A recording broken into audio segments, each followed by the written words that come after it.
अगर इंसान को अपनी नजरों पर कंट्रोल नहीं है तो शर्मगाह पर भी कंट्रोल होना मुश्किल है। जो दिन रात मोबाइल पर नंगी तस्वीरें देखेगा उससे कोई बड़ी बात नहीं कि वो ज़िना भी कर लेगा। जिसकी दिल और दिमाग में गंदगी भर जाए उसका कोई भरोसा नहीं, वो किसी 5-6 साल की बच्ची के साथ कर सकता है, वो किसी जानवर।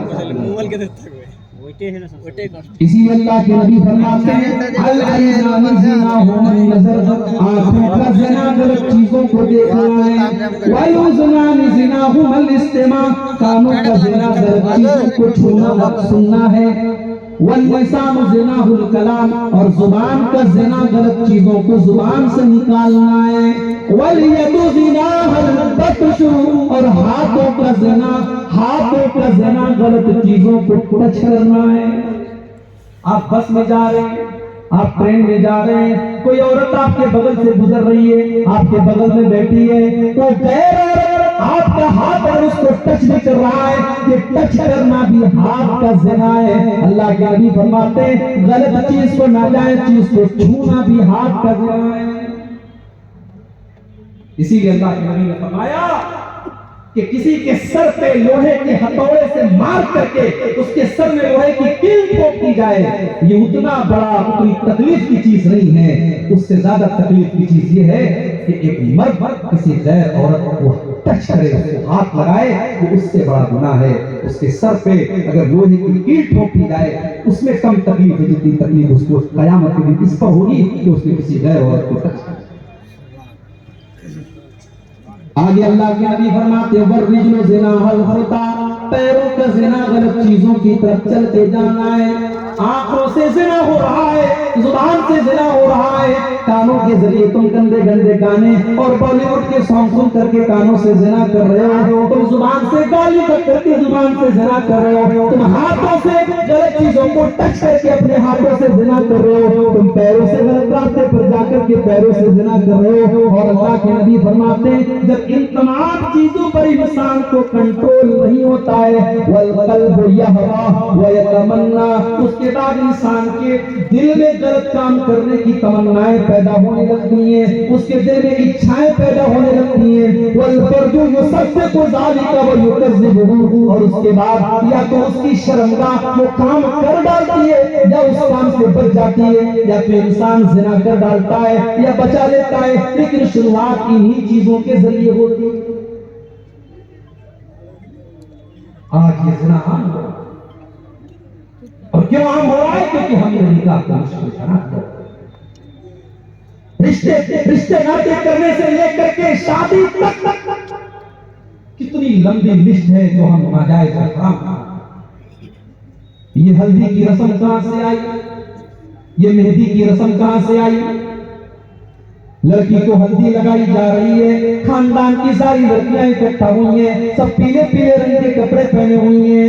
उस घर में अकीका की दावत तो नहीं होती, वलीमा की दावत तो नहीं होती, लेकिन हल्दी की रस्म जरूर पूरी की जा रही है। सारी लड़कियां हल्दी के कलर का कपड़ा पहनी है और दुल्हन को हल्दी लगाई जा रही है।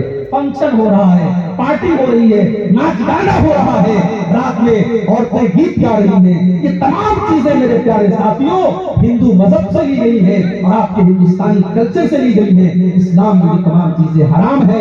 अल्लाह के प्यारे नबी फरमाते हैं मन तशब्बह बिक़ौमिन फहुव मिनहुम, जो किसी कौम की नकल करेगा, जो किसी कौम के तरीके पर चलेगा, वो कल क़यामत के दिन उन्हीं लोगों के साथ रहेगा। शादी हो रही है, नाच हो रहा है, गाना हो रहा है, मुसलमान के घर की शादी है। और आगे बढ़ करके बताऊं, अहले हदीस के घर की, सीने पर हाथ बांधने वाला और रफ़ुल यदैन करने वाला और आमीन जोर से बोलने वाला और नबी की एक सुन्नत पर अमल करने का दावा करने वाला, उसके घर में भी नाच गाना हो रहा है, शादी से। मेरे प्यारे साथियों, अगर आपका दावा है कि आप पहले हदीस से, और मैं बयान करता हूं बनारस में और दूसरे इलाकों में कि मैं जब सीमांचल के इलाके में जाता हूं मैं एक ऐसी कौम के दरमियान भी जाता हूँ जिसको शेरशाबादी कौम कहते हैं, जो 99% अहले हदीस है, जो 99% कुरान सुन्नत पर चलने वाली है। मगर जब आपके समाज में मैं ये सुनता हूँ कि जहेज का लेन देन भी हो रहा है, शादी ब्याह पर नाच गाना भी हो रहा है, तब मुझे सोचने पर मजबूर होना पड़ता है कि क्या हम सिर्फ इन्हीं चीजों के लिए अहले हदीस हैं? क्या हमारी शादी ब्याह और हमारे निकाह का तरीका क्या ये कुरान हदीस के मुताबिक नहीं होना चाहिए? शादी ब्याह में नाच गाना हो रहा है, अच्छे अच्छे दीनदार घरों में नाच गाना। अल्लाह के नबी फरमाते हैं, अपने माजा की रिवायत है, यकूनु फी हाज़िहिल उम्मती खस्फुन व कस्फुन व मस्फुन, मेरी उम्मत पर एक ऐसा जमाना भी आएगा जब लोगों को जमीन में धसा दिया जाएगा। आज तुर्की का ज़लज़ला आप देख रहे हैं, आज सीरिया का ज़लज़ला आप देख रहे हैं, आज कितने लोग आज मलबों के नीचे दब करके मर गए, कितनी जगहों पर जमीन के अंदर गड्ढा हो गया, लोग जमीन के अंदर दब करके मर गए। अल्लाह के नबी फरमाते हैं, मेरी उम्मत पर एक ऐसा जमाना भी आएगा, खस्फुन के जमीन में लोगों को धसा दिया जाएगा, वह कस्फुन और आसमान से पत्थरों की बारिश की जाएगी, वह मस्फुन और लोगों के चेहरे सूअर और बंदर के जैसे। बाज़ उलमा कहते हैं कि सूअर और बंदर की तरह चेहरा होने का मतलब ये भी हो सकता है कि इंसान की शक्ल तो रहेगी, चेहरा तो इंसान के जैसा रहेगा, मगर नेचर सूअर के जैसा हो जाएगा, सूअर के जैसा बेहया हो जाएगा, बंदर के जैसा बेगैरत हो जाएगा। न भाई को बहन की गैरत होगी, न शौहर को बीवी की गैरत होगी, न बाप को बेटी की गैरत होगी। आज आप देख ले समाज में आज बंदर और सूअर की तरफ बेगैरत होता जा रहा है। साहबा ने पूछा, अल्लाह के नबी, वो जमाना कब आएगा? आपने फरमाया, इज़ा ज़हरतिल कलिमात वल मआज़िफ, जब नाचने गाने वालियां तुम्हारे घरों के अंदर आ जाएंगी। अरे घर छोड़ो, अब तो मस्जिदों के अंदर आ गई नाचने गाने। तारीख में कभी किसी ने सोचा नहीं था कि अल्लाह के घरों में गाना बजेगा। इमाम साहब नमाज पढ़ा रहे हैं, पीछे किसी के मोबाइल को बेचारा साइलेंट करना भूल गया और उसके मोबाइल पर गाना बजने लगा। उस अकल के अंधे को ये भी उसने नहीं सोचा कि हो सकता है मैं मस्जिद में जाऊं और मोबाइल को साइलेंट करना भूल जाऊं, कम से कम अपनी रिंगटोन को कोई नॉर्मल साउंड लगा लेता, कोई घंटी लगा लेता। उस बेचारे को शाहरुख खान से इतना प्यार है, उसने पठान फिल्म का कोई गाना लगा दिया, पूरी नमाज जो है, नमाज चल रही है, इमाम साहब बेचारे सज्जे में सुभान रब्बियल आला कह रहे हैं और पीछे उसके मोबाइल पे ये हालात है। अभी मैं कलकत्ता गया था, मटिया बुर्ज के इलाके में, बहुत बड़ा मुसलमानों का इलाका है मटिया बुर्ज का इलाका। जुमा का दिन था, सुबह के 11 बज रहे थे जब मैं पहुंचा। मटिया बुर्ज में एक थिएटर है, सिनेमा है। देखा कि बेचारे शाहरुख खान साहब की जो नई फिल्म आई है पठान, जिसको देखना बड़े सवाब का काम है और जिसको देखने के लिए लोग बड़ी आपस में जो है दौड़ धूप और मुकाबला कर रहे हैं। मैंने देखा कि नौजवानों की बड़ी भीड़ लगी है, हाउसफुल चल रही है। हमारा नौजवान आज समझ रहा है कि इस्लाम की तरक्की इसी में है कि मैं ये फिल्म देख लूं, ताकि जो लोग बाइकआउट कर रहे हैं उसका मुंह बंद कर दूं, मैं ये फिल्म देख करके शाहरुख खान का भला करूं। ये हालात है हमारे। अच्छे अच्छे आलिमों का मोबाइल आप देखिए, वो बेचारा फेसबुक पर अच्छी अच्छी बातें देख रहा है। अब फेसबुक तो होशियार है ना, अब फेसबुक पर आप जब उसके रील्स देखते हैं, आपने कोई वीडियो एक बार देख लिया, अगर आपने वो वीडियो एक बार देख लिया, फेसबुक समझ गया कि ये वीडियो आपको अच्छा लगा, तभी तो आपने पूरा देखा। अब उससे रिलेटेड वीडियो बार बार आएगा।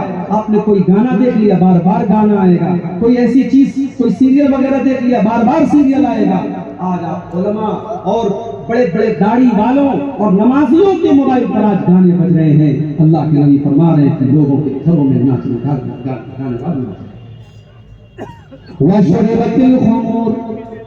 और अल्लाह के नबी फरमाते हैं कि शराबें बहुत ज्यादा पी जाएंगी, शराबियात पी जा रही है। कितने नौजवान आज शौकिया शराब पी रहे हैं। आज भारत भारत के आपके इस स्टेट के अंदर, बिहार के अंदर गवर्नमेंट ने शराब के ऊपर पाबंदी लगाई है, उसके बावजूद चोरी चुपके कितनी शराब पी जा रही है। आज अफसोस की बात तो यह है कि शराबबंदी की ये मुहिम को हमें और आपको चलाना चाहिए था। हमने तो 1400 साल पहले शराबबंदी का ऐलान किया था, हमारे मजहब ने तो 1400 साल पहले शराबबंदी का ऐलान किया था। नीतीश कुमार ने तो बहुत बाद में किया है, आपके मुख्यमंत्री जी ने तो बहुत बाद में किया है। इस्लाम तो 1400 साल पहले ही ऐलान कर चुका है, इन्नमल खम्रु वल मैसिर वल अंसाब वल अज़लाम रिज्सुम मिन अमलि शैतान। शराब बहुत गंदी चीज है, शैतान का काम है, मगर आज कितने मुसलमान शराब पी रहे हैं। मेरे प्यारे साथियों, अल्लाह के नबी ने फरमाया कि जब ऐसा दौर आएगा तब लोगों को जमीन में फंसाया जाएगा, आसमान के पत्थरों से बारिश। तो आज